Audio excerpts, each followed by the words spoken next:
welcome back. As always, thank you so much for tuning in this morning. Now, I think at some point in a relationship, we all need to discuss with our partners our financial expectations of them, whether it's on the basis of entering into a relationship with them or whether financial inequality will end up being a problem longer down the road. And this can be a very difficult conversation to have, I think, as everyone's opinions on how to discuss and handle money matters can vary very much. And I think also what we expect from our partners varies to a great deal. So it's okay to base the potential of a relationship on how much your partner earns. Big question. Is it okay to expect your partner to earn more than you and support you financially? Another big question. Well, our relationship expert, Dr. Eve, with her really big brain, is in the hot seat this morning to engage with all of those questions, comments. So please give us a call. Give us your opinion. 021-430-9881. I'm quite excited about this one, I won't lie. Dr. Eve, I'm very excited about this one too. And the conversation was sparked by a caller we had 2 weeks ago that said he doesn't like approaching women because the first thing they generally ask is, what do you do? I.e., can we have an idea of your financial security? Thank you, Bonga, for that Is that something people take into consideration? I completely hate this because the feminist in me rebels against this being something that women do. When I heard Bonga say that, it's like, come on, women, you shouldn't be doing this. Why are you doing this to men? This is so not cool. You should be earning your own money. It shouldn't matter to you what he does, what his status is, what his bank account is. You should be independent, Destiny's Child, what are they saying? Independent woman stuff. Single lady's coming to my mind, but that's Beyonce. Independent woman. As you want to say, put a ring on it, Exactly, that's my own drama, But you know what? I mean, one can't move away from that instinctive urge that women have. I always talk about evolution because I come from an evolutionary perspective. This evolutionary perspective of what you were talking about, Graham, expectation, that this person, and whether it's a man or whether it's a woman that they're in relationship with, this person is going to be the one to financially provide for me. So obviously, instinctively, I'm going to assess you when I meet you. I'm going to kind of get a sense of you on the first question, unfortunately, that I'm going to ask is, please tell me what you do. Now, when we get online, you don't have those cues because you can't see the car, you can't see the clothes, you can't see the people or the places that he or she surrounds himself with or herself with. So you've got to kind of gently ask these questions to get a sense of what just financial look at the shoes status. or look at the watch. You can't do that. You can't do that. So how do you do it online? My big question here is evolution. Yes, a sense of security I know is vital for a woman in terms of that physical, the way the brain works. Yes. But how much of that is just pure superficiality? The first question that you're asking, before you've even made an emotional connection with the person, your basis point is, okay, so what whip are you driving before I even see if there's an emotional connection? Surely that's got nothing to do with evolution. That is a societal thing that has been thrust upon us. That is something that unfortunately, a lot of young people are becoming so superficial. Where do you draw the line between what is instinct and what is just culture at the moment? And what is consumerism? And what is expectation? Do people really do that? We know that people do that all the time. And even though I love your stance around this is like immoral and this isn't something that we want to be... You want to take the moral high ground, but you can't. We don't want to... Well, we don't want to be... I don't want to be endorsing that as something which is going to be your primary attractant to another person because it feels kind of awful. It feels like swack. It doesn't feel nice when somebody is just valuing you according to what your possessions are, your state. And also there's an imaginary thing of like, Dr. Eve's really wealthy because she's, this media person. How do you know that stuff? We've seen the way you dress. We've seen you know you, Doctor. Well, listen, our lines are open. Don't go anywhere. We are talking about money and status and how that affects your relationship. So give us a call, 021-430-9881. We'll be back with the doctor shortly. It's my feel-good breakfast show. Oh man, if only these walls could speak. This discussion has evolved in the few seconds that you've been away from this section of the studio. We're talking about status and money in relationships. How much does it actually matter? So you've got some interesting standpoints here. Well, Dr. Eve, this conversation started based on someone that doesn't like it when ladies ask them, what is it that you do? And I'm guilty of asking that question, but purely because I'm drawn to someone that's ambitious. And you said ambitious equals money. Yeah. You're just young. Ambition is the start of money before it becomes money, isn't it? That's absolutely true. I think I said 2 weeks ago when we started this topic that when you look at who are the most popular professions that women are going to choose, it's going to be the doctor, the lawyer, the accountant. and they will be dated highly as students because women see that as being potentially prospects, ambitious and future prospects, and so they're going to do the investment thinking that these people have got a secure profession ahead of them. I mean, things have changed since then. People, those professions don't have real security. So it is, ambition is going to exemplify security for you. And if we look at the question of, what is money? Money, and that's why we feel like really uncomfortable and emotional about it, money isn't about the money, the tangible money.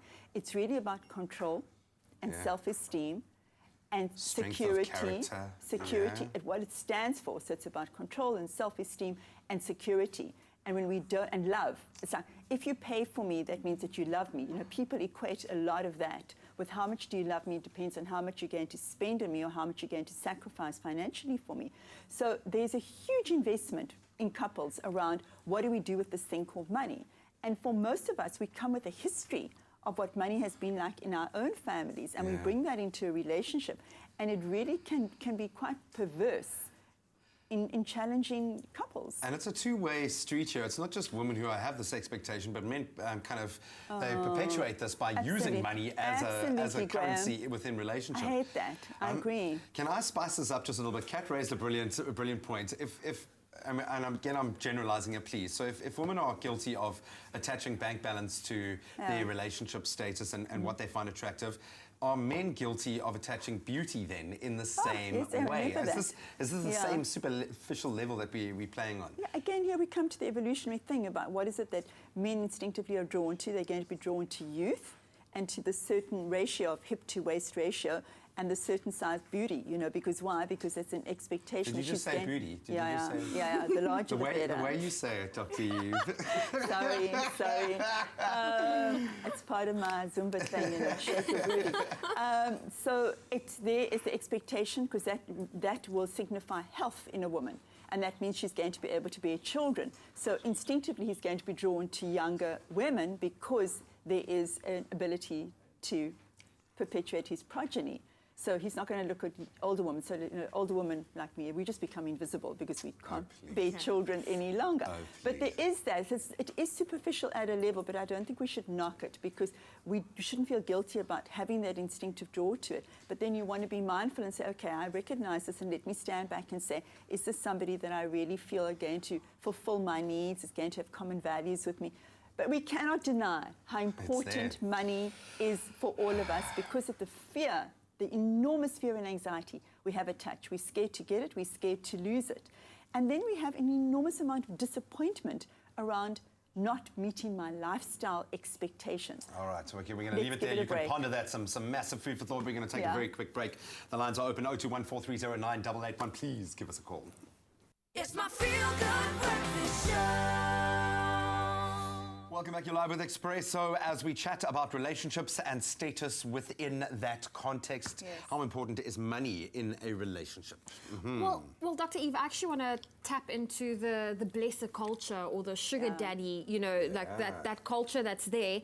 Do you think like a lot of men feel like they won't pursue a person because there's someone else out there with a bigger bank balance? Does that play a role? That they won't pursue somebody? Yes. Because they think that there's somebody else. No, I think that they would absolutely get themselves into financial difficulty and debt just to be able to pursue somebody. It's that whole ego thing. Because that's why, I feel enormous empathy for men where this whole pressure and burden is to have to provide and have to prove their status and that they can afford it. I was working with somebody the other day. This is a young boy, literally 12 years old. He was saying that he's just broken up with his girlfriend because she was wanting Lindt chocolate.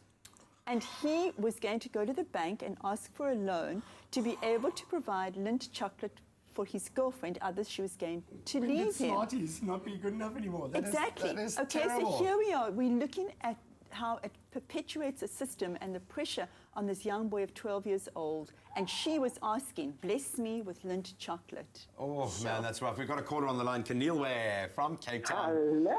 Hello. How are you doing? I'm all right, thanks. How are you? Very good. Loving the discussion this morning. Weigh in, please. What's your comment or your question? Oh yes. The doctor mentioned in the past, in a few minutes ago, that there are people who there was a gentleman who said that he does not. He's afraid to talk to women because they ask him what he does. I'm just saying, like, that's just a general question because no woman wants to get into a relationship with a man that is broke. Or them asking is just to ascertain that the person does actually have a job, because you don't want to get married to somebody who you later you fall in love with someone and then later you discover that they dodge. Is that the first? Can you? Is that the first thing you ask when broaching a new relationship when you've met someone new? Oh, it's very important to me to know that you can take care of yourself, because I've in the past been used by people people would get into. I would get into relationships with people, and then later discover that these people are like a child to me. I'm gonna have to maintain them, so it's a bit problematic. Okay, yeah, so I just wanted to point out that men shouldn't be worried about people asking what they do for a living. It's just to ascertain that you do have an income at the end of the day. Yeah, okay, Kenilwe. I love this take. We're going to address this in just a moment. We've got to go and cook. We've got to refill our tummy while we're thinking about such deep things. We're going to pop over to the kitchen. We'll be back to broach that very interesting thing. Thank you so much, Kenilwe. It's my feel-good breakfast show.